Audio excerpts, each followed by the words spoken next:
গোলে বিশ্বকাপ থেকে ব্রাজিলের বিদায়। আন্তর্জাতিক ফুটবল থেকে অবসর নেইমারের। কোয়ার্টার ফাইনালে নরওয়ে মেক্সিকোকে হারিয়ে শেষ 8-এ ইংল্যান্ড। কক্সবাজারের রুখিয়ায় দুটি ক্যাম্পে পাহাড় ধস, 7 রোহিঙ্গা নিহত। সদরের লাইট হাউস এলাকায় একজনের মৃত্যু। বৃষ্টির মধ্যে পাহাড়ের বাসিন্দাদের সতর্ক থাকার আহ্বান। অভ্যুত্থানের রক্তগঙ্গায় কতটা কমেছে বৈষম্য? চলছে প্রত্যাশা প্রাপ্তির হিসাব। আকাঙ্ক্ষা পূরণের দায়িত্ব নির্বাচিত সরকারের। জুলাই ঐক্য অটুট রাখায় জোর বিশ্লেষকের। সংকটে আশার আলো জ্বালছে অনুসন্ধান কার্যক্রম। দেশের ইতিহাসে স্থলভাগের সর্বোচ্চ গভীরতায় কূপ খননের উদ্যোগ। 4টি কূপে 4 ট্রিলিয়ন ঘনফুট গ্যাস মজুদ থাকার সম্ভাবনা। এবং শোকানুষ্ঠান শেষে আজ খামেনির রাষ্ট্রীয় শোকযাত্রা। ইমাম হোসেন স্কোয়ারে মানুষের ঢল। সবচেয়ে বড় জনসমাগমের প্রত্যাশা। বন্ধ তেহরানের আকাশসীমা।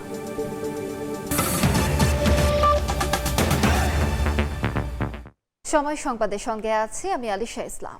এবারের বিশ্বকাপে শেষ হলো ব্রাজিলের পথ চলা। আর্লিং হালান্ডের দানবীয় পারফরমেন্সে উড়ে গেল সেলেসাওরা। জোড়া গোল করে দলকে কোয়ার্টার ফাইনালে নিয়ে গেছেন নরওয়েজিয়ান ফরওয়ার্ড। ব্রাজিল হেরেছে 2-1 গোলে। সান্ত্বনার গোলটি করেছেন নেইমার জুনিয়র। গোল্ডেন বুটের রেসে সমান 7 গোল করে মেসি এমবাপ্পের পাশে এখন হালান্ড।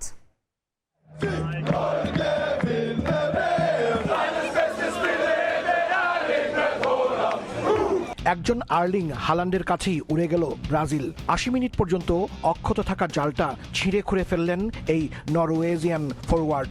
জোড়া গোল করে ম্যাচটাকে বের করে নিলেন একাই। পুরো ম্যাচে দারুণ পারফর্ম করেও হারের কান্নায় ডুবতে হলো অ্যালিসন বেকারকে। তবে প্রতিপক্ষ যদি হয় হালান্ডের মতো কেউ, তাহলে সে হারে লজ্জার চেয়েও বেশি থাকে বিস্ময়। 5 বারের বার এসেও নরওয়ে গেরও খুলতে পারল না ব্রাজিল। পূর্বসূরীদের মতোই মাথা নিচু করে মাঠ ছাড়তে হলো কার্লো আনচেলত্তিকে। কোয়ার্টার ফাইনালে চলে গেল লায়নরা। ম্যাচটা শুরুতেই শেষ হতে পারত। মেথিয়াস কুনিয়াকে ফাউল করে ব্রাজিলকে পেনাল্টি উপহার দিয়েছিল নরওয়ে, কিন্তু ভিনি কিংবা ক্যাসিমিরো এগিয়ে না এসে সবাইকে অবাক করে শট নেন গিমারেজ। হলুদ জার্সিতে নেয়া প্রথম পেনাল্টিটাই মিস করে বসলেন মিডফিল্ডার। কপাল পুড়ল সেলেসাওদের। এরপর ম্যাচ জুড়ে বল পজিশনে রাখলেও অফ দ্য বলে ব্রাজিলের সামনে হাঁসফাঁস করছিল নরওয়ে। একের পর এক আক্রমণে উঠে ভিনি মার্টিনেল্লিরা, কিন্তু ফাইনাল টাচ আসেনি কারো কাছ থেকেই।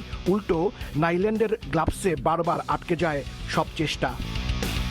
বিরতি থেকে ফিরে এনরিক মাঠে নামলে গতি পায় ম্যাচ, কিন্তু ভিনির বাড়ানো বল থেকে ম্যাচের সবচেয়ে সহজ সুযোগটা কাজে লাগাতে ব্যর্থ হন তিনি।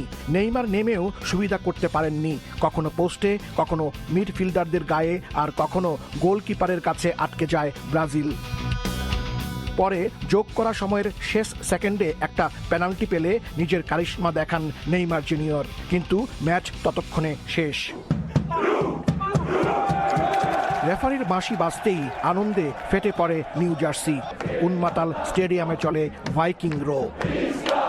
28 বছর পর বিশ্বকাপে ফিরে নরওয়ে এখন কোয়ার্টার ফাইনালে। কতদূর আর যেতে পারবে তারা, সেই প্রশ্নের উত্তর মেলবে ফ্লোরিডার মায়ামির হার্ড রক স্টেডিয়ামে 11 জুলাই। সেই পর্যন্তই এখন অপেক্ষা। হাসানুজ্জামান সাকি, সময় সংবাদ, ম্যাটলাইফ স্টেডিয়াম, নিউ জার্সি, যুক্তরাষ্ট্র। নরওয়ের অবিস্মরণীয় জয়ে ধূলিসাৎ হলো ব্রাজিলের হেক্সা মিশনের স্বপ্ন। কোটি কোটি ভক্তদের কাঁদিয়ে বিশ্বকাপ থেকে বিদায় নিল সেলেসাওরা। ঐতিহাসিক জয়ে উচ্ছ্বসিত নরওয়ে ভক্তরা। নিউ জার্সির মেটলাইফ স্টেডিয়াম ছিল কানায় কানায় পূর্ণ। খেলা দেখেছেন বিপুল সংখ্যক বাংলাদেশীয়। যদিও ব্রাজিলের খেলা তাদের সবাইকেই হতাশ করেছে। বিস্তারিত জানাচ্ছেন হাসানুজ্জামান সাকি।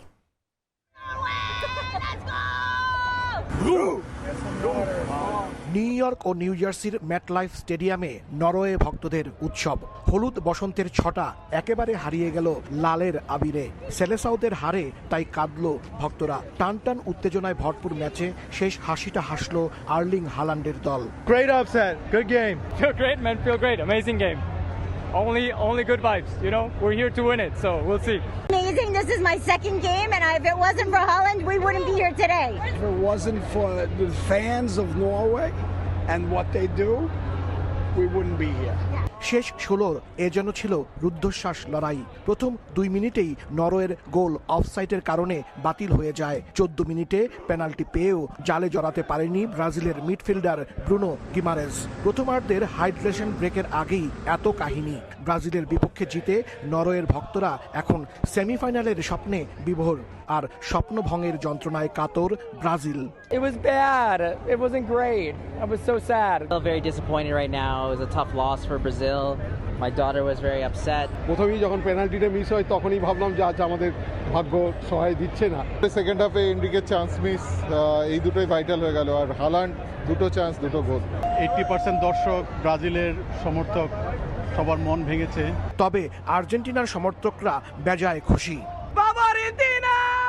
অসাধারণ লাগতেছে আমার। We're finally out. Brazil's out. Argentina, Messi going to the finals. You already know. এবারের বিশ্বকাপে শুরু থেকেই হট ফেভারিট কিংবা ছন্দের ছিল না ব্রাজিল, কিন্তু তারপরেও রাউন্ড 16তে এসে হ্যাক্সা মিশনের স্বপ্ন দেখেছিল সেলেসাও ভক্তরা। কিন্তু সেই স্বপ্ন গুড়ে বালি, যা কাঁদালো কোটি কোটি ব্রাজিল ভক্তদের। Hasanuzzaman Saki, Somoy Sangbad, New York, New Jersey, MetLife stadium, যুক্তরাষ্ট্র। ব্রাজিলের বিদায়ে হতাশ দেশের সমর্থকরা। ঢাকা, রাজশাহী, রংপুর ও সিলেট সহ দেশের বিভিন্ন জেলাতে বৃষ্টি মাথায় নিয়ে খেলা দেখেও জয় নিয়ে বাড়ি ফিরতে পারেনি। হারের জন্য এনরিকের সহজ সুযোগ হাতছাড়া আর ব্রুনো গোমারেসের পেনাল্টি মিসকেই দুষলেন। অবশ্য হেক্সা মিশনের অপেক্ষা বাড়লেও আশাহত নন। এদিকে চিরপ্রতিদ্বন্দ্বীদের বিদায়ে উল্লাসে মেতে উঠেছে দেশের আর্জেন্টাইন সমর্থকরা। প্রার্থনাটা একটা গোলের, বৃষ্টি মাথায় নিয়েও একটু স্বস্তির খোঁজ। যতক্ষণে পূরণ হয়েছে সেই চাওয়া, ততক্ষণে আসর থেকে বিদায় ঘণ্টা বেজে গেছে। বাকি কাজটা রেফারির বাঁশির। অশ্রুসিক্ত চোখ আর হতাশায় অপেক্ষা বাড়ল আরও 4টি বছরের। দেশের আকাশে বেরসিক বৃষ্টি বাধা, কখনো কমে আবার কখনো বাড়ে, ঠিক যেন নরওয়ের বিপক্ষে ব্রাজিলের ভাগ্যের মতো। শুরুতে পেনাল্টি মিস, ম্যাচটা কি এখানেই হারলো? উত্তরটা আরও কঠিন করলেন এনরিক, সহজ সুযোগটা বানালেন আক্ষেপ। 67 মিনিটে সেলেসাও ভক্তদের মনের আশার আলো জ্বালিয়ে মাঠে নামেন নেইমার। তবে নেইমি জ্বলে ওঠার আগেই ব্রাজিল সমর্থকদের মনে বজ্রপাত আর্লিং হাল্যান্ডের। 11 মিনিটের ব্যবধানে 2 গোল। প্রথম যেটা টাইফিকের চান্স পেয়েছিল ওটা মিস করেছে, ওখান থেকে হয়তো ব্রাজিলের ব্যর্থতা শুরু হয়েছে। আপনার পরে তো আসলে ব্রাজিল ছন্দহারা হয়ে গেছে, ওই জায়গাতে ম্যাচটা হারছে। কষ্ট লাগতেছে, কারণ যেহেতু আমরা ব্রাজিল সাপোর্ট করি, সেই জায়গা থেকে ব্রাজিল আজকে এরকম একটা উপহার দিবে আমরা বুঝতে পারি না। সম্ভাবনা যে সেখানেই শেষ, সেটা আর বুঝতে বাকি কই। শেষ দিকে নেইমারের পেনাল্টি কেবলই সান্ত্বনা, তাতে তো আর মন গলার সুযোগ নেই। অশ্রুসিক্ত চোখেই বিদায় জানালেন নেইমারকে। হার তো সবার জন্য একটু কষ্টদায়ক, তারপরেও আমি হ্যাপি যে নেইমারের গোল দেখছি, এটাই আমার চাওয়া। প্রত্যেকবারই আশা থাকবে বিশ্বকাপ জয়ের, কিন্তু প্রত্যেকবারই হচ্ছে আমাদের মিস হচ্ছে কোনো না কোনো কারণে। আর মেনলি নেইমারের ইনজুরিটা সবচেয়ে বেশি ইফেক্ট করেছিল 2014 পর থেকে আমাদের। তবে দলটার কাছে চাওয়া এখানেই শেষ নয়। বিশ্বাস পরের বার কার্লো আনচেলত্তির হাত ধরেই আসবে স্বপ্নের হেক্সা। হারলেও ব্রাজিল, জিতলেও ব্রাজিল, এই আশা নিয়ে আসলে শেষ করতেছি। আসলে খেলা তো শেষ হয় না, হয়তো 2030 সালে আবার দেখা হবে এই এক্সামিশনে। এদিকে চিরপ্রতিদ্বন্দ্বীদের বিদায়ে উল্লাসে মেতে উঠে আর্জেন্টাইন সমর্থকরা। সুযোগ পেয়ে খোঁচা দিতেও ভুল করেননি। তারা হেক্সা মিশন করতে এসে মিশন মিস হেক্সা হয়ে গেছে। হালান্ডের কাছে না এগুলো 10-12টা ভিনিসিয়াস জুনিয়র, নেইমার আসলে কোনো কাজ করে না। ব্রাজিলকে একে হাসি মুখে বিদায় দিয়ে দিল। বিদায় ব্রাজিল। আরও একবার ব্যর্থতার গল্প, হতাশ দেশের সমর্থকরা। তবে আশা এবার না হলেও হবে 30-এ। সেই স্বপ্ন নিয়েই এই আসরকে বিদায় ব্রাজিল সমর্থকদের। রাফি আমিন, সময় সংবাদ, ঢাকা। বিশ্বকাপের মঞ্চে থামল এক কিংবদন্তির পথ চলা। নরওয়ের বিপক্ষে হেরে বিদায় নিল ব্রাজিল, আর মাঠ ছাড়ার আগেই আন্তর্জাতিক ফুটবলকে বিদায় জানালেন নেইমার জুনিয়র। একটা কান্না ভেজা বিদায়, একটা যুগের সমাপ্তি। মেটলাইফ স্টেডিয়ামে যেখানে নেইমারের আন্তর্জাতিক যাত্রা শুরু হয়েছিল, সেখানেই তা শেষ হলো। নরওয়ের কাছে 2-1 গোলে হেরে বিশ্বকাপ থেকে বিদায় নেয়ার পর ব্রাজিলের কিংবদন্তি ঘোষণা দিলেন, আর নয়, এখানেই শেষ। শেষ 16 লড়াইয়ে আর্লিং হ্যালান্ডের জোড়া গোলে ছিটকে গেল ব্রাজিল। ম্যাচের শেষ মুহূর্তে পেনাল্টি থেকে গোল করে ব্যবধান কমান নেইমার নিজেই, কিন্তু তা শুধু সান্ত্বনাসূচক গোল হয়েই থেকে গেল। শেষ বাঁশি বাজতেই মাটিতে বসে পড়েন তিনি। চোখের জল এদিন আর লুকাতে চেষ্টা করেননি পোস্টার বয়, কান্না ভেজা কণ্ঠেই জানিয়ে দেন নিজের বিদায় বার্তা। 34 বছর বয়সী এই তারকার রেখে গেলেন এক বর্ণাঢ্য ক্যারিয়ার। 16 বছরে 130 ম্যাচ, 80 গোল, 59 অ্যাসিস্ট। পেলেকে ছাড়িয়ে ব্রাজিলের সর্বকালের সর্বোচ্চ গোলদাতা হিসেবেই থামলেন তিনি। কাফুর পরে সবচেয়ে বেশি ম্যাচ খেলা দ্বিতীয় খেলোয়াড়ও এখন নেইমার। 2010 সালে যুক্তরাষ্ট্রের বিপক্ষে অভিষেক ম্যাচেই গোল করে শুরু, আর 2026-এ এসে সেই মেটলাইফেই শেষ পাতা। নেইমারের বিদায়ে একটা প্রজন্মের গল্প থামলো, তবে ব্রাজিল ফুটবলের সামনে এখন নতুন চ্যালেঞ্জ। বিকল্প খুঁজতে হবে নেইমার দা সিলভা সান্তোস জুনিয়রের। নিয়ন মোহাইমেন, সময় সংবাদ। 10 জনের দল নিয়ে বেলিংহ্যাম আর কেইনের থ্রিলারে স্বাগতিক মেক্সিকোকে হারিয়ে বিশ্বকাপের শেষ আটে পৌঁছে গেছে ইংল্যান্ড। ম্যাচের সিংহভাগ নিয়ন্ত্রণই ছিল এল3দের কাছে, কিন্তু এরপরও জুড বেলিংহ্যামের জোড়া গোল আর অধিনায়ক হ্যারি কেইনের পেনাল্টিতে দেয়া গোলে জয়ের স্বাদ পায় থমাস টুখেলের শিষ্যরা। ম্যাচ শুরুর আগেই বজ্রঝড়ে 1 ঘন্টা দেরি। ঝড় বৃষ্টি উপেক্ষা করেই ম্যাচ দেখতে আজতেকা স্টেডিয়ামে আসেন ভক্ত সমর্থকরা। মাঠে গড়ানোর পর অপেক্ষার সব উত্তেজনার জবাব দেয় ইংল্যান্ড মেক্সিকো। মাত্র 98 সেকেন্ডের ব্যবধানে জোড়া গোল করে দলকে 2-0 ব্যবধানে এগিয়ে দেন ইংল্যান্ডের জুড বেলিংহাম। প্রথমে বুকাও সাকার ক্রসে হেড, এরপর হ্যারি কেইনের বাড়ানো বলে কাছ থেকে দ্বিতীয় গোল। মেক্সিকোকে বড় ধাক্কা দেন এই মিডফিল্ডার। তবে সহজে হার মানেননি স্বাগতিকরা। জুলিয়ান কিনিওনেসের ভলিতে ব্যবধান কমায় মেক্সিকো। এরপর একের পর এক আক্রমণে ইংল্যান্ডকে চাপে ফেলে তারা। সম্পূর্ণ ম্যাচে 66% নিয়ন্ত্রণে ছিল এল3দের কাছে। শুধু তাই নয়, পাস অ্যাকিউরেসি 92% ছিল স্বাগতিকদের। তবে ইংলিশ গোলরক্ষক জর্ডান পিকফোর্ডের একাধিক দুর্দান্ত সেভেই বিরতির আগে সমতায় ফেরা থেকে বঞ্চিত হন মেক্সিকানরা। দ্বিতীয়ার্ধে আরও কঠিন পরীক্ষায় পড়ে ইংল্যান্ড। ভিডিও অ্যাসিস্ট্যান্ট রেফারির পরামর্শে জারেল কোয়ানসাহকে লাল কার্ড দেখান রেফারি। 10 জনের দলে পরিণত হওয়ার পরও দমে যায়নি ইংলিশরা। অ্যান্থনি গর্ডনের আদায় করা পেনাল্টি থেকে নির্ভুল শটে ব্যবধান 3-1 করেন হ্যারি কেইন। শেষ দিকে আবারও নাটক। কেইনের ফাউলে পেনাল্টি পায় মেক্সিকো। স্পট কিক থেকে গোল করে ব্যবধান 3-2 করেন রাউল হিমেনেস। বাকি সময় স্বাগতিকদের অবিরাম আক্রমণ ঠেকিয়ে জয় নিশ্চিত করে থ্রি লায়ন্সরা। শেষ মুহূর্তে জন স্টোনসের গুরুত্বপূর্ণ ক্লিয়ারেন্সও বড় ভূমিকা রাখে। রোমাঞ্চকর এই জয়ে বিশ্বকাপের কোয়ার্টার ফাইনালে উঠেছে ইংল্যান্ড। শেষ 4-এ ওঠার লড়াইয়ে শনিবার তাদের প্রতিপক্ষ নরওয়ে। অর্থাৎ সামনে অপেক্ষা করছে আর্লিং হাল্যান্ডকে সামলানোর কঠিন পরীক্ষা। মালিহা সুহুরওয়ার্দী, সময় সংবাদ। টানা ভারী বর্ষণে এক রাতেই কক্সবাজারে পাহাড় ধসে 7 রোহিঙ্গা সহ 8 জনের মৃত্যু হয়েছে। জীবিত উদ্ধার করা হয় 5 জনকে। তবে এখনও ভারী বর্ষণ অব্যাহত থাকায় পাহাড় ধসের শঙ্কায় রোহিঙ্গারা। অতি ঝুঁকিপূর্ণ অবস্থায় বসবাসকারীদের সরিয়ে নিতে কাজ করছে ফায়ার সার্ভিস ও প্রশাসন। কক্সবাজারের উখিয়ার ক্যাম্প 11 রাতে খাবার খেয়ে ঘুমিয়ে পড়েন আব্দুর রাজ্জাকের পরিবারের 5 সদস্য। তখন ভারী বৃষ্টিপাত হচ্ছে। এক পর্যায়ে পাহাড় ধসে মাটি চাপা পড়েন 5 জনই। চিৎকারে স্থানীয় রোহিঙ্গারা দ্রুত এগিয়ে এসে মাটি খুঁড়ে 4 জনের মরদেহ উদ্ধার করেন। জীবিত একজনকে নেওয়া হয় হাসপাতালে।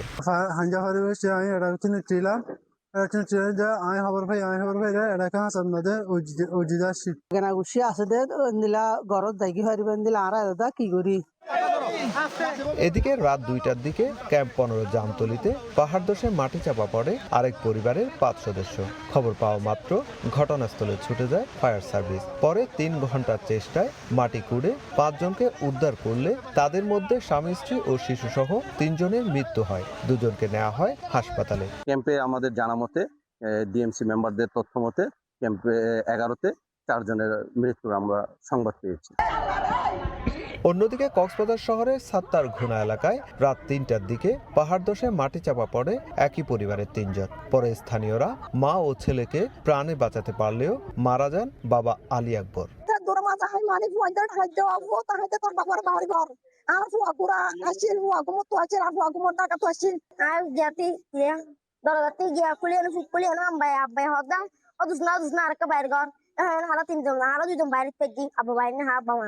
চব্বিশ ঘন্টায় কক্সবাজারে 250 মিলিমিটার বৃষ্টিপাত রেকর্ড করা হয়েছে।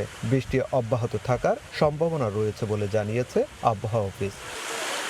সুজাউদ্দিন রুবেল, সময় সংবাদ, কক্সবাজার। জুলাইয়ের রক্তগঙ্গায় রাজপথে নেমেছিলেন নানা শ্রেণী পেশার মানুষ। ফ্যাসিবাদের দীর্ঘ শাসনে ক্ষোভের কারণে ভিন্নতা থাকলেও প্রতিবাদের রূপ ছিল অভিন্ন। 2 বছর পর এসে সেই রাজপথের মানুষগুলোই এখন মেলাচ্ছেন প্রত্যাশা আর প্রাপ্তির হিসাব। বিশ্লেষকরা মনে করেন, জুলাইয়ের আকাঙ্ক্ষা পূরণের মূল দায়িত্ব নিতে হবে ভোটে নির্বাচিত সরকারকেই। একই সঙ্গে ফ্যাসিবাদ বিরোধী সব রাজনৈতিক দল জুলাইয়ের প্রশ্নে ঐক্যবদ্ধ থাকবে এমন প্রত্যাশা তাদের। হাসান ওয়ালির প্রতিবেদন।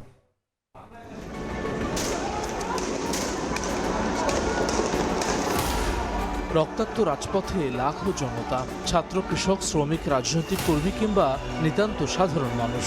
জুলাইয়ের ঐক্যবদ্ধ হাত রুখে দিয়েছিল প্রতাপশালী শেখ হাসিনার ফ্যাসিবাদ। বন্দুকের গুলির চেয়ে অনেক শক্তিশালী ছিল 24 জুলাইয়ের বাংলাদেশ। ছাত্ররা নেমেছিল চাকরির বৈষম্য নিরসনে, রাজনৈতিক কর্মী স্বাভাবিক জীবনের নিশ্চয়তায়, আর জীবনে কখনো রাজনীতিতে না জড়ানো মানুষও ক্ষোভে ফুঁসে উঠেছিলেন আবু সাইদ ও ওয়াসিম মুগ্ধ রিয়াগুপের খুনের প্রতিশোধে। যে আগুন দ্বিগুণ হয়ে ছড়িয়েছিল বাংলার প্রতিটি জনপদে, বুলেট উপেক্ষা করে ঝাঁকে ঝাঁকে মুক্তিকামী জনতা নেমে আসে রাজপথে। 36 দিনের রক্তক্ষয়ী আন্দোলনে 1,500-এর বেশি মানুষের আত্মত্যাগে স্বৈরাচার মুক্ত হয় বাংলাদেশ।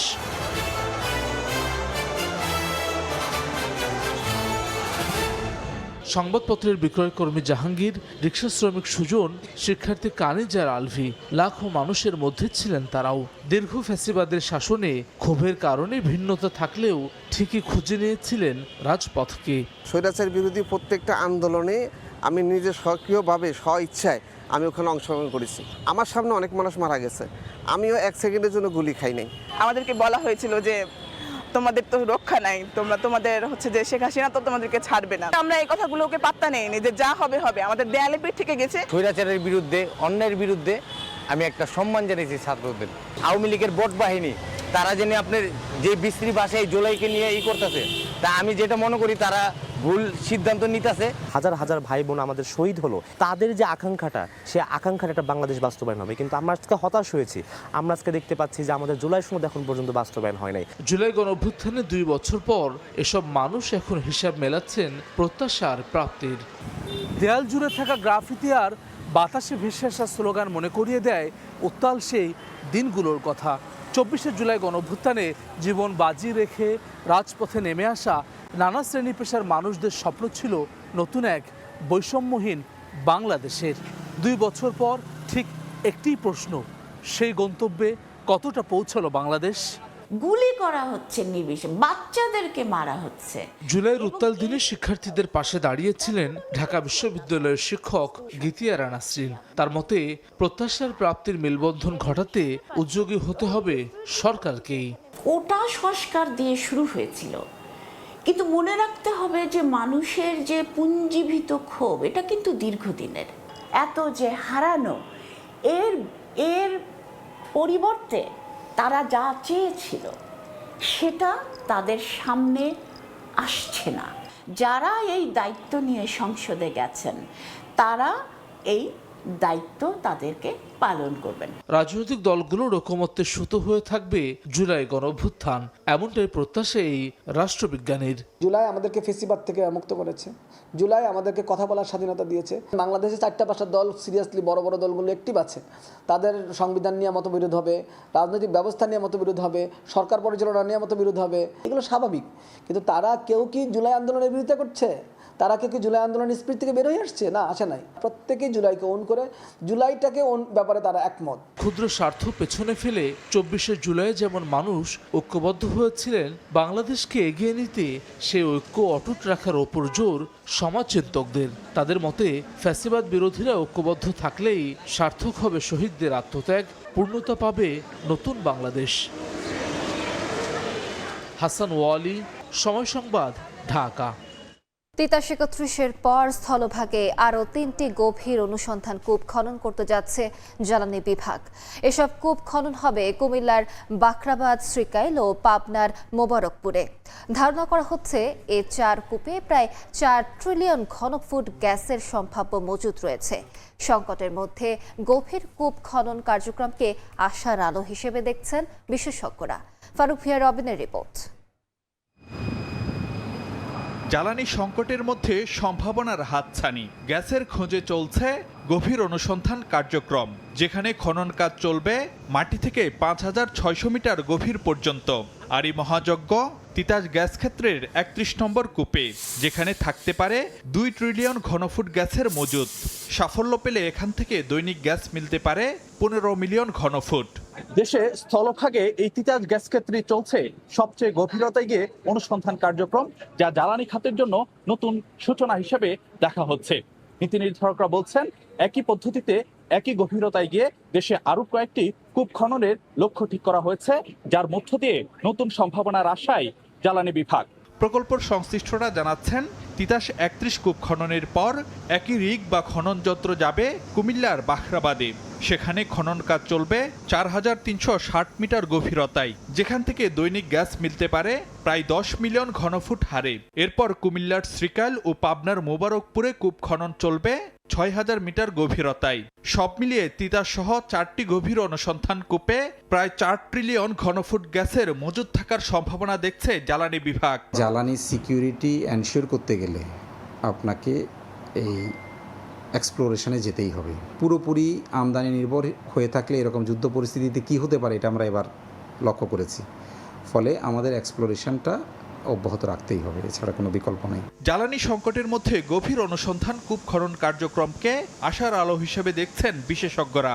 তবে এক্ষেত্রে সতর্ক থাকতে হবে কারিগরি নানা চ্যালেঞ্জের বিষয়ে। হাই প্রেশার জোন আছে আমাদের, সেই হাই প্রেশার জোনে ডিলিং করাটা খুব ডিফিকাল্ট, এবং আমাদের দেশে এখন পর্যন্ত হাই প্রেশার জোন ক্রস করে কোনো ড্রিলিং কিন্তু হয়নি। তাহলে এখানে ড্রিলিংয়ের সবচেয়ে বড় চ্যালেঞ্জ হলো হাই প্রেশার জোনে খুব সতর্ক থেকে ড্রিলিং করতে হবে। ডিপ ড্রিলিং হচ্ছে, যেটা আগে কখনোই হয় না, এগুলো খুবই ভালো, এগুলো চালিয়ে যেতে হবে, এগুলার টাকার যেন ঘাটতি না হয়।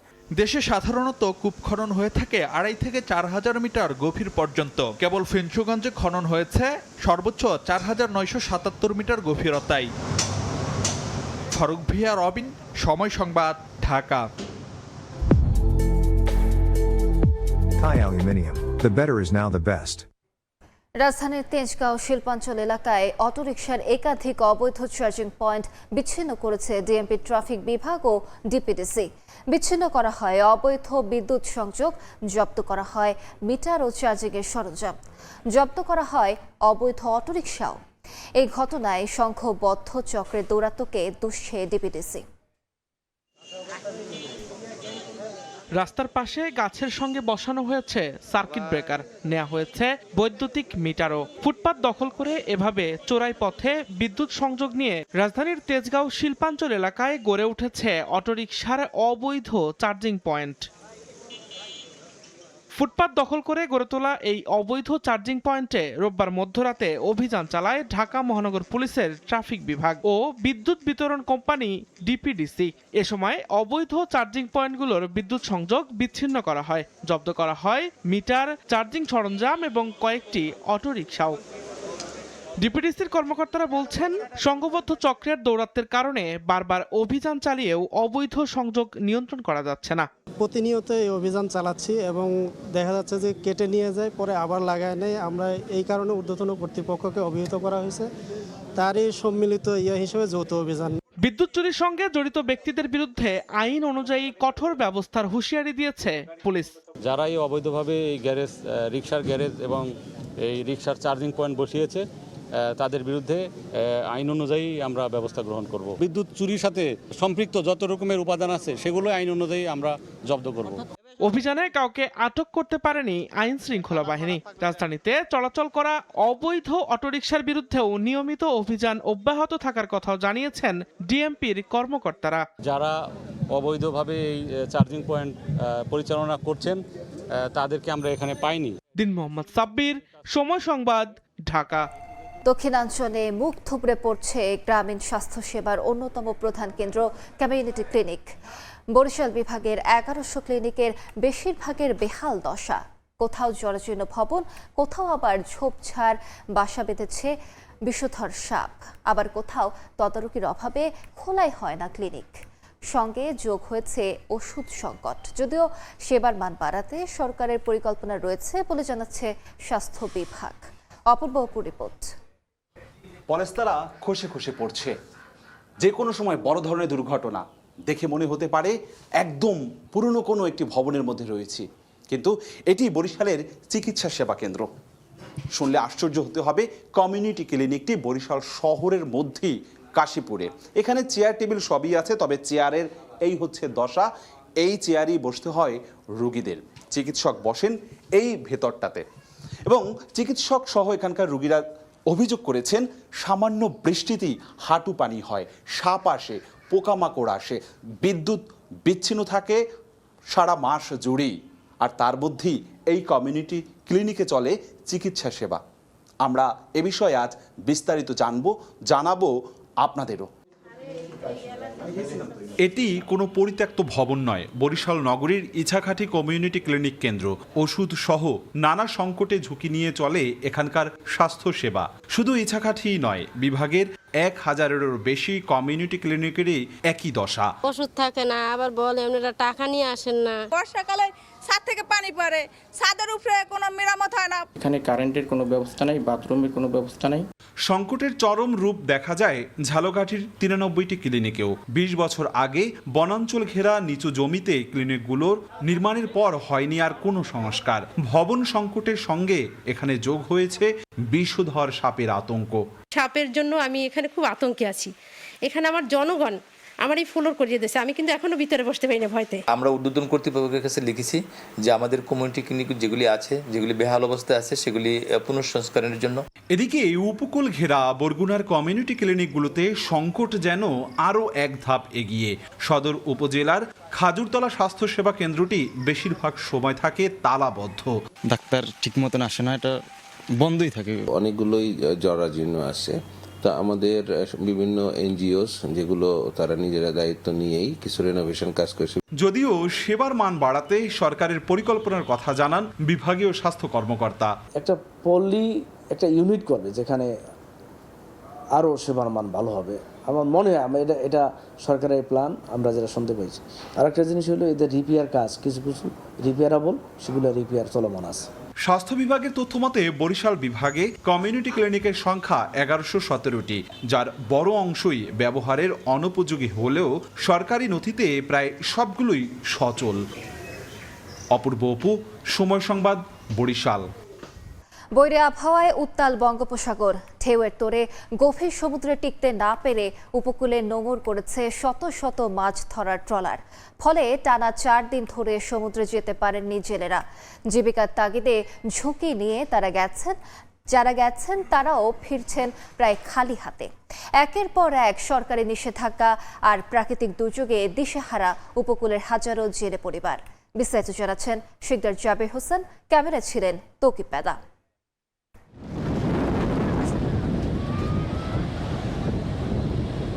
টানা 4 দিন ধরে উত্তাল বঙ্গোপসাগর। গভীর সমুদ্রে হঠাৎ সৃষ্টি হচ্ছে বিশাল ঢেউ। বৈরী আবহাওয়ায় ঢেউয়ের সঙ্গে লড়াই করে টিকে থাকা কঠিন হয়ে পড়েছে জেলেদের। অনেকেই জাল গুটিয়ে খালি হাতে ফিরে এসেছেন উপকূলে। শত শত মাছ ধরার ট্রলার এখন নিরাপদ আশ্রয়ে নোঙর করে অনুকূল আবহাওয়ার জন্য অপেক্ষা করছে। জাল রাখার মতো কোনো শক্তি নেই, বন্যার তো জাল পাইতে পারতেছি না, খুবই আমরা সমস্যা আছি। কয়েকদিন পাওয়ার পর আবার বন্যা, এখন আমরা দেশে এগিয়ে পড়েছি। বন্যার কারণে সাগর যাইতে পারি না, আমার অবস্থা বেমালা খারাপ। চাইছেন বোট পড়ছে, বোট আর উঠাইতে পারে। 58 দিনের নিষেধাজ্ঞা শেষে গত 12 জুন থেকে সমুদ্রে মাছ ধরা শুরু হলেও স্বস্তি ফেরেনি জেলেদের জীবনে। 1 মাস পার না হতেই বঙ্গোপসাগরে শুরু হয় বৈরী আবহাওয়া। ফলে অনেকেই সমুদ্রে নামতে পারেননি। যারা পেটের দায়ে ঝুঁকি নিয়ে গেছেন তারাও উত্তাল সাগরে ঠিকমতো জাল ফেলতে না পেরে ফিরছেন হতাশ হয়ে। জেলেরা বলছেন বছরের বেশিরভাগ সময়ই কোনো না কোনো কারণে মাছ ধরা বন্ধ থাকে। কখনো সরকারি নিষেধাজ্ঞা, কখনো নিম্নচাপ, ঘূর্ণিঝড় কিংবা বৈরী আবহাওয়া। ধার দেনা করে সংসার চালাতে গিয়ে অনেক পরিবার এখন চরম আর্থিক সংকটে পড়েছে। মৎস্য কর্মকর্তা বলছেন আবহাওয়া অনুকূলে এলে পর্যাপ্ত মাছ পাবেন জেলেরা। আশা করছি এবার তারা যেভাবে এই আইন মান্য করে কার্যক্রম পরিচালনা করছে তাতে তারা পর্যাপ্ত পরিমাণ ইলিশ সহ অন্যান্য মাছ ধরতে পারবে এবং তাদের আশা পূরণ হবে। মাইলিশ সংরক্ষণ, জাটকা রক্ষা এবং সামুদ্রিক মাছের প্রজনন বৃদ্ধির জন্য সরকারের বিভিন্ন নিষেধাজ্ঞার ফলে মাছ শিকার বন্ধ রাখতে হয়। এছাড়াও প্রাকৃতিক দুর্যোগ সহ বিভিন্ন কারণে বছরে প্রায় 250 থেকে 270 দিন মাছ ধরা বন্ধ থাকে পটুয়াখালীর উপকূলে। একদিকে সরকারি নিষেধাজ্ঞা, অন্যদিকে প্রাকৃতিক দুর্যোগ, সব মিলিয়ে জীবিকার চরম অনিশ্চয়তায় উপকূলের হাজার হাজার জেলে পরিবার। শিকদার জাবির হোসেন, সময় সংবাদ, পটুয়াখালী। ইরানের প্রয়াত সর্বোচ্চ নেতা আয়াতুল্লাহ আলী খামেনির শেষ বিদায় ঘিরে তেহরানে আজ রাষ্ট্রীয় শোকযাত্রা। গ্র্যান্ড মুসাল্লা থেকে খামেনির মরদেহবাহী কফিনটি নেওয়া হবে তেহরানের ফ্রিডম স্কোয়ারে। অংশ নিতে ইমাম হোসেন স্কোয়ার সংলগ্ন সড়কে নেমেছে মানুষের ঢল। টানা 3 দিনের আনুষ্ঠানিকতার পর লাখো মানুষের অংশগ্রহণে এটি দেশটির ইতিহাসে অন্যতম বৃহৎ শোক মিছিল হতে যাচ্ছে বলে দাবি আয়োজকদের। নিরাপত্তাজনিত কারণে তেহরানের আকাশসীমা বন্ধ ঘোষণা করা হয়েছে। তেহরানের গ্র্যান্ড মুসাল্লা প্রাঙ্গণে শেষ হয়েছে আয়াতুল্লাহ আলী খামেনির জানাজা। সেখানে সর্বসাধারণের শ্রদ্ধা নিবেদনের জন্য রাখা হয় প্রয়াত সর্বোচ্চ নেতা ও তার পরিবারের সদস্যদের মরদেহ। সোমবার তেহরানের রাজপথে অনুষ্ঠিত হবে রাষ্ট্রীয় মর্যাদার বিশাল শেষ যাত্রা। এরপর শোক আয়োজনের অংশ হিসেবে তার মরদেহ ইরানের বিভিন্ন শহরের পাশাপাশি প্রতিবেশী ইরাকেও নেওয়া হবে। শোকের আয়োজনে অংশ নেয়া লাখো মানুষ আমেরিকা ও ইসরায়েল বিরোধী স্লোগান দেন। একই সঙ্গে মার্কিন ইসরায়েলি হামলায় খামেনি ও দেশটির শীর্ষ কর্মকর্তারা নিহত হওয়ার ঘটনায় প্রতিশোধের দাবিও তোলেন তারা। রাজনীতি বিশ্লেষকরা মনে করছেন, ইরান এ আয়োজনকে কেবল ধর্মীয় শোকানুষ্ঠান নয়, বরং জাতীয় ঐক্য, প্রতিরোধ এবং রাষ্ট্রীয় সংহতির দৃষ্টান্ত হিসেবে তুলে ধরছে। সেই বিদায়ে বাবার কফিনের পাশে জানাজায় অংশ নেন খামেনির 3 ছেলে। তবে নতুন সর্বোচ্চ নেতা আয়াতুল্লাহ মোজতবা খামেনি অনুষ্ঠানে প্রকাশ্যে উপস্থিত হননি। বিভিন্ন প্রতিবেদনে বলা হয়েছে, হামলায় আহত হওয়ার পর তিনি নিরাপত্তাজনিত কারণে এখনও জনসমক্ষে আসছেন না। শেষকৃত্যে নিরাপত্তা শঙ্কায় সোমবার পুরোপুরি বন্ধ থাকবে তেহরানের আকাশসীমা। একই সঙ্গে মেহরাবাদ আন্তর্জাতিক বিমানবন্দর ও ইমাম খুমেনি আন্তর্জাতিক বিমানবন্দরে সব নিয়মিত ফ্লাইট স্থগিত থাকবে। মঙ্গলবার মেহরাবাদ বিমানবন্দরে ফ্লাইট চলাচল স্বাভাবিক হলেও ইমাম খুমেনি বিমানবন্দর বন্ধ থাকবে আরও একদিন। এছাড়া 9 জুলাই চূড়ান্ত দাফন উপলক্ষে মাশহাদের আকাশসীমা ও শহীদ হাশেমিনাজাদ আন্তর্জাতিক বিমানবন্দরের কার্যক্রমও সাময়িকভাবে বন্ধ থাকবে। তবে মাশহাদগামী ফ্লাইট ছাড়া দেশের অন্যান্য অঞ্চলে বিমান চলাচল স্বাভাবিক থাকবে বলে জানিয়েছে কর্তৃপক্ষ। বরকতুল্লাহ, সময় সংবাদ। তীব্র তাপপ্রবাহের মধ্যে ইউরোপ জুড়ে ভয়াবহ রূপ নিয়েছে দাবানল। গ্রিস, ফ্রান্স, স্পেন ও পর্তুগালে হাজার হাজার হেক্টর বনভূমি পুড়ে গেছে। ধ্বংস হয়েছে ঘরবাড়ি ও শিল্প কারখানা। কোথাও কোথাও স্থানীয় বাসিন্দারাও দমকল বাহিনীর সঙ্গে আগুন নেভানোর চেষ্টা করছেন। জলবায়ু পরিবর্তনের প্রভাবে ইউরোপে দাবানলের ঝুঁকি আরও বাড়তে পারে বলে সতর্ক করেছেন বিশেষজ্ঞরা। গ্রিসের দ্বিতীয় বৃহত্তম শহর থাসালোনিকির উত্তরাঞ্চলে শুরু হওয়া দাবানল নিয়ন্ত্রণে হিমশিম খাচ্ছে কর্তৃপক্ষ। আগুন দ্রুত ছড়িয়ে পড়ে বনাঞ্চল ও কৃষি জমিতে, এমনকি শিল্প এলাকায় পুড়ে যায় 2টি কারখানা। আগুন নিয়ন্ত্রণে কয়েকশো দমকল কর্মীর পাশাপাশি বিশেষায়িত বন অগ্নি নির্বাপন ইউনিট, বিমান ও হেলিকপ্টার মোতায়েন করা হয়েছে। এ ঘটনায় এক প্রবীণ ব্যক্তিকে আটক করেছে পুলিশ। তার গাড়ি থেকে বের হওয়া স্ফুলিঙ্গ থেকেই আগুনের সূত্রপাত বলে অভিযোগ করা হয়। ফ্রান্সের দক্ষিণ পশ্চিমাঞ্চলেও দ্রুত ছড়িয়ে পড়েছে দাবানল। স্পেন সীমান্ত ঘেঁষা পারপিনিয়া অঞ্চলে প্রায় 1,500 হেক্টর এলাকা পুড়ে গেছে। পরিস্থিতি নিবিড়ভাবে পর্যবেক্ষণ করছে কর্তৃপক্ষ। আগুনের প্রভাব পড়তে পারে বিশ্বের অন্যতম মর্যাদাপূর্ণ সাইক্লিং প্রতিযোগিতা ট্যুর ডি ফ্রান্সেও। আয়োজকরা জানান, প্রয়োজন হলে 3য় ধাপের রুট পরিবর্তন কিংবা প্রতিযোগিতা স্থগিতের সিদ্ধান্ত নেওয়া হতে পারে। স্পেনের কাতালোনিয়া অঞ্চলে চলমান কয়েকদিনের ভয়াবহ দাবানল এখন অনেকটাই নিয়ন্ত্রণে। 2300 হেক্টরের বেশি এলাকা ক্ষতিগ্রস্ত হলেও রক্ষা পেয়েছে অধিকাংশ আবাসিক এলাকা। 7টি বাড়ি ও একটি গুদাম আগুনে ক্ষতিগ্রস্ত হয়। নিরাপদে ফিরে আসতে শুরু করেছেন স্থানীয় বাসিন্দারা। তাদের ভাষ্য, দমকল বাহিনীর দ্রুত ও সমন্বিত পদক্ষেপ বড় ধরনের প্রাণহানি ও ব্যাপক ক্ষয়ক্ষতি ঠেকাতে গুরুত্বপূর্ণ ভূমিকা রেখেছে। একই চিত্র পর্তুগালেও। উত্তরাঞ্চলের ছোট শহর সার্কুসা সংলগ্ন এলাকায় দাবানলে পুড়ে গেছে 11,000 হেক্টরের বেশি বনভূমি। আগুন নিয়ন্ত্রণে স্থানীয় বাসিন্দারাও দমকল কর্মীদের সঙ্গে সরাসরি অংশ নিচ্ছেন। কেউ পানি ও পানীয় সরবরাহ করছেন, আবার কেউ ট্রাকে বসানো পাইপ দিয়ে আগুন নেভানোর চেষ্টা করছেন। ইউরোপ জুড়ে চলমান তীব্র তাপপ্রবাহ ও শুষ্ক আবহাওয়া দাবানলকে আরও ভয়াবহ করে তুলছে বলে সতর্ক করেছেন বিশেষজ্ঞরা। বরকতুল্লাহ, সময় সংবাদ। ভারতের পশ্চিমবঙ্গে এক কিশোরীকে সংঘবদ্ধ ধর্ষণের পর হত্যার অভিযোগকে কেন্দ্র করে ব্যাপক সহিংসতা ছড়িয়ে পড়েছে। গণপিটুনিতে এক সন্দেহভাজন যুবক নিহত হয়েছেন বলে জানা গেছে। আহত হয়েছেন কয়েকজন পুলিশ সদস্য। শনিবার সন্ধ্যায় দক্ষিণ 24 পরগনার বারুইপুরে বাড়ি থেকে খাবার কিনতে বের হয়ে নিখোঁজ হয় ওই কিশোরী। রোববার সকালে বাড়ির কাছের একটি পুকুর থেকে বস্তাবন্দি অবস্থায় ওই কিশোরীর মরদেহ উদ্ধার করে পুলিশ। খবর ছড়িয়ে পড়লে কয়েক ঘন্টা সড়ক ও রেলপথ অবরোধ, টায়ারে আগুন সহ কয়েকটি যানবাহনে ভাঙচুর চালায় স্থানীয় বাসিন্দারা। এই ঘটনায় এখন পর্যন্ত দুজনকে গ্রেফতার করা হয়েছে।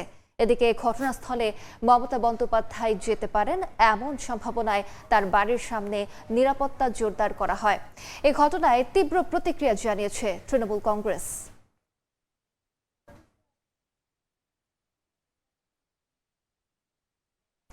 যুক্তরাষ্ট্রের স্বাধীনতা দিবস উদযাপনের রাতে নিউ ইয়র্কে বন্দুক হামলায় 4 শিশুসহ অন্তত 8 জন গুলিবিদ্ধ হয়েছেন। স্থানীয় সময় শনিবার রাতে কোনি আইল্যান্ডে এই ঘটনা ঘটে। খবর পেয়ে পুলিশ সদস্যরা দ্রুত ঘটনাস্থলে পৌঁছান। আহতদের মধ্যে 2 জন পুরুষ ও 2 নারী রয়েছেন। গুলিবিদ্ধ শিশুদের বয়স 6 থেকে 14 বছর।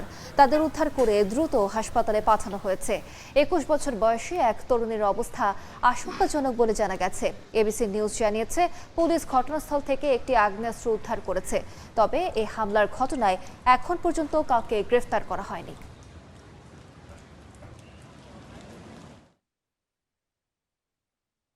তারকা ডিফেন্ডারদের অপ্রত্যাশিত পারফরমেন্স এবং গুরুত্বপূর্ণ ফুটবলারদের ইনজুরি, এই 2 কারণেই বিশ্বকাপে ভরাডুবি হয়েছে ব্রাজিলের। এছাড়া ভুল সময়ে পেনাল্টি মিস কিংবা গোলের সুযোগ হাতছাড়া করার বিষয়গুলো তো থাকছেই। সব মিলিয়ে হেক্সা জয় করতে এসে ব্রাজিলের আরও একটা বিশ্বকাপ শেষ হলো মাঝপথে। কেন রাউন্ড অফ 16 থেকেই বাদ ব্রাজিল? যুক্তরাষ্ট্র থেকে তাই ব্যাখ্যা করার চেষ্টা করেছেন এসএম ইকবাল। মার্কিন যুক্তরাষ্ট্রে ব্রাজিলের যে হেক্সা মিশন সম্পন্ন হচ্ছে না সেটা জানতেন কার্লো অ্যানচেলোত্তি নিজেই। শুধু অ্যানচেলোত্তি নন, ব্রাজিলের 56% মানুষের ভরসা ছিল না এই দলের প্রতি যে তারা বিশ্বকাপ জিতবে।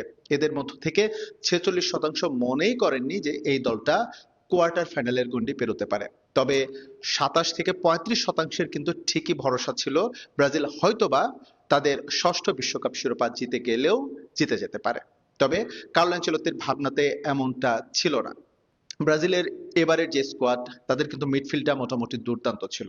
আক্রমণ ভাগে ভিনিসিয়াস তো অসাধারণ, প্রথম ম্যাচগুলোতে অসাধারণ পারফরমেন্স করেছেন। যদিও একটা জায়গায় ঘাটতি ছিল, সেটা কোনো না কোনোভাবে ব্রাজিল উতরে গেছে, কিন্তু রক্ষণে যে গ্যাপ, সেই গ্যাপটা কিন্তু ঠিকই ছিল। এখন অনেকে বলতে পারেন যে ব্রাজিলের এই দলটার রক্ষণে আসলে গ্যাপটা কোথায়। আমি এর আগেও বলেছিলাম যে সেন্টার ব্যাক পজিশনে গ্যাব্রিয়েল মাগালেস আর মার্কিনিউস, এই 2 জনের কিছুটা ঘাটতি আছে। প্রথম যেই গোলটাতে আর্লিং হাল্যান্ডের গোলে নরওয়ে লিড নেয়, এখানে কিন্তু স্পষ্টভাবে দেখা গেছে মাগালেস দাঁড়িয়ে আছেন বা চেষ্টা করেননি।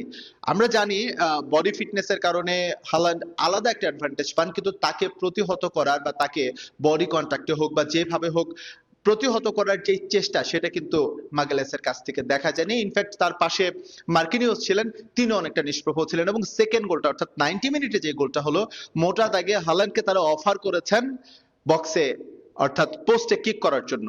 অ্যাজ এ রেজাল্ট ব্রাজিলকে এবারের বিশ্বকাপে রাউন্ড অফ 16-এই তাদের হেক্সা মিশনটা শেষ করতে হলো। এখন পর্যন্ত ব্রাজিলের অ্যাটাকিং মিড বা প্লে মেকিং যে পজিশন, সেই পজিশনটায় লুকাস পাকেতা ছিলেন আউটস্ট্যান্ডিং, দুর্দান্ত, কিন্তু তাকে ছাড়াই কিন্তু ব্রাজিলকে আজকে মাঠে নামতে হচ্ছে এবং তার যে অভাবটা সেটা হারে হারে টের পেয়েছে। ব্রাজিলিয়ান ফুটবল ভক্তদের আরো একটু অপেক্ষা করতেই হচ্ছে, কেননা তাদের হেক্সা জয়ের যেই সময়সীমাটা, এটা 2 যুগ পেরিয়ে এখন প্রবেশ করছে 28 বছরে। সে পর্যন্ত আসলে অপেক্ষা করা ছাড়া এই মুহূর্তে আর কিছুই করার নেই বিশ্বকাপের সবচেয়ে সফল দলের সমর্থকদের। এস এম ইকবাল, সময় সংবাদ, যুক্তরাষ্ট্র। টেস্টে হোয়াইট ওয়াশ হওয়ার পর টাইগারদের সামনে এবার ওয়ানডে চ্যালেঞ্জ। 3 ম্যাচ সিরিজের প্রথম ওয়ানডেতে জিম্বাবুয়ের বিপক্ষে মাঠে নামবে বাংলাদেশ। দুপুর 1টায় মাঠে গড়াবে ম্যাচটি। হারারেতে অনুশীলনে ঘাম ছড়িয়েছে পুরো স্কোয়াড। অধিনায়ক মিরাজের মতে দায়িত্ব নিয়ে খেললেই জয় সম্ভব।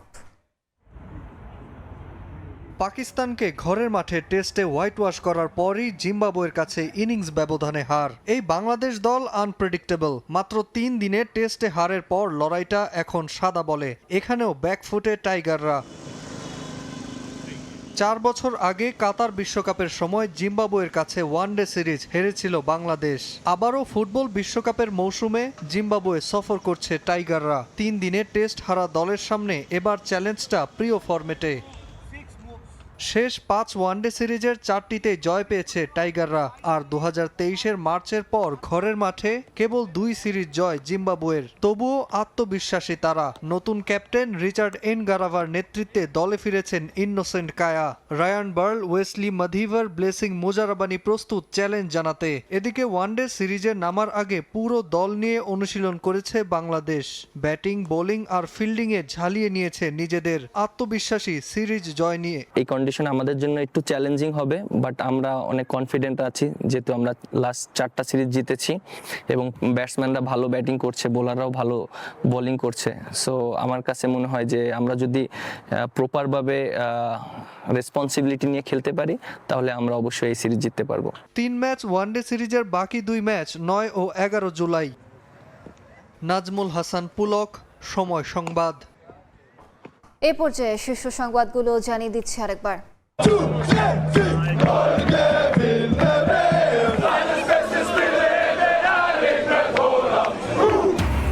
হালান্ডের জোড়া গোলে বিশ্বকাপ থেকে ব্রাজিলের বিদায়। আন্তর্জাতিক ফুটবল থেকে অবসর নেইমারের কোয়ার্টার ফাইনালে নরওয়ে। মেক্সিকোকে হারিয়ে শেষ 8-এ ইংল্যান্ড। কক্সবাজারের উখিয়ায় 2টি ক্যাম্পে পাহাড় ধস, 7 রোহিঙ্গা নিহত। সদরের লাইট হাউস এলাকায় 1 জনের মৃত্যু। বৃষ্টির মধ্যে পাহাড়ের বাসিন্দাদের সতর্ক থাকার আহ্বান। এবং শোকানুষ্ঠান শেষে আজ খামেনির রাষ্ট্রীয় শোকযাত্রা। ইমাম হোসেন স্কোয়ারে মানুষের ঢল। সবচেয়ে বড় জনসমাগমের প্রত্যাশা। বন্ধ তেহরানের আকাশসীমা।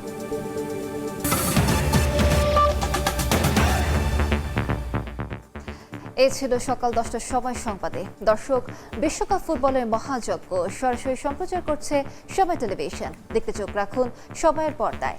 এরপর এই সময়ের বাণিজ্য নিয়ে সঙ্গে থাকবেন মাহাদি ইসলাম ধ্রুব। আলিশ, আপনাকে ধন্যবাদ। এ সময়ের বাণিজ্য নিয়ে আসছে কিছুক্ষণ পর, সঙ্গে থাকুন সময়।